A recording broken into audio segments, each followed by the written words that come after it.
Okay, hello. This is the very quick video on how to import and use PQ Grid Kit.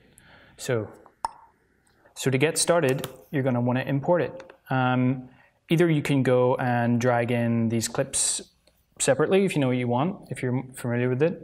But just to be nice and neat, you could use this little Grid Kit importer, which will pull in the whole library into one little folder called PQ Grid Kit. It's all already split into little categories that I thought made sense. So you're going to need to get familiar with those, see which ones you like, see whatever fits your style. There's way too many to even start to go into. So yeah, let's try a few of these. So how about I grab sand from one time when I went to Laguna Beach, drag it in. You're going to want to scale that down to whatever size. And then you're just going to want to find a blend mode that will work with it. A good place to start is either multiply, screen, or overlay. So multiply is in the darken section. So all these guys will darken your stuff. It looks dark.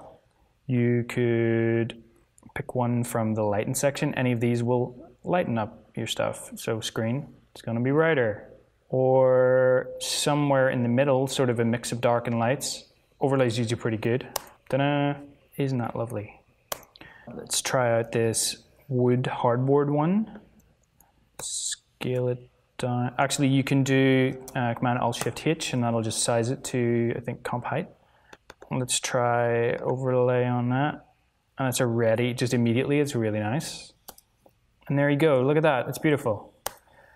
Let's try used sandpaper. Scale to fit. You try overlay again. And if I do say so myself, that's looking pretty sweet. You can try out some of these other blend modes. Vivid light. Is it just me or is that cool? I don't know. Here's one I was playing with earlier. You can see I've used oven tray set to difference, soap speckled, overlay, cruddy mouse mat set to overlay. And like the cool part is like, you know, these are just dropped over. Like you can see this is just a solid in the background. Like if I solo these two, it's just that. You know, and to get an idea, like this, I could still just modify the color of the solid back here and you can start to appreciate like what's going on there. Here's another one that I've used with a sponged ink pattern and another ink roller texture as well to blend the text. These originally were colored inks and colored paints and whatever. That's why you can see colored titles in there even though like they're all black and white. Like I really like this sort of use for this. So here's a good example of how I think you should be using curves or levels to sort of pull the black and white points of each of the things. If I just solo this guy for a second and turn off, so basically when you bring it in, it's like this. It's sort of a little bit subtle, there's a lot going on, there's a lot of detail in it, but I just find that if you just pull your white point and then you really get to pull out, like you make these details really, really strong. This is actually just in front of a red solid. So I'm multiplying it to knock out all the highlights, which is why you can see through it there. You know, you're just seeing right through the base layer underneath. Generally, if you want to pull out the highlights, you just pull that back, make the highlights more predominant. If it's a bright texture and you want to pull out the darks, you know, you could bring in that black point. So you're going to really want to like get in and like pull out the detail that you want.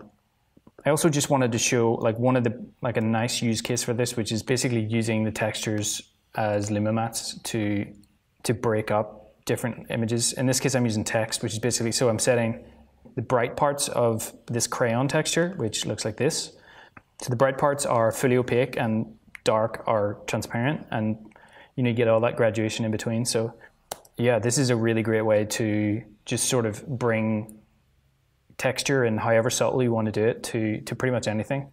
Yeah, and you can like decide again with curves, you can decide, so this is your black point, this is essentially transparency. So you could have, you know, you could like bring it way up here and make it really subtle, or you bring a white point in, which is basically means more area is going to be solid. And however steep you have this, like the steeper this curve is, the more harsh The less graduation you have between light and dark, and therefore transparent and opaque, you can get a really graphic noise like this by just crushing it. So that's something you're really going to want to play with. So that's a really quick blaze through how to import this and a bit about how to use it. It's really up to you what clips you use, what blend modes you use, what combinations of clips and combinations of blend modes. So you really just got to jump in and play with it. So that is it.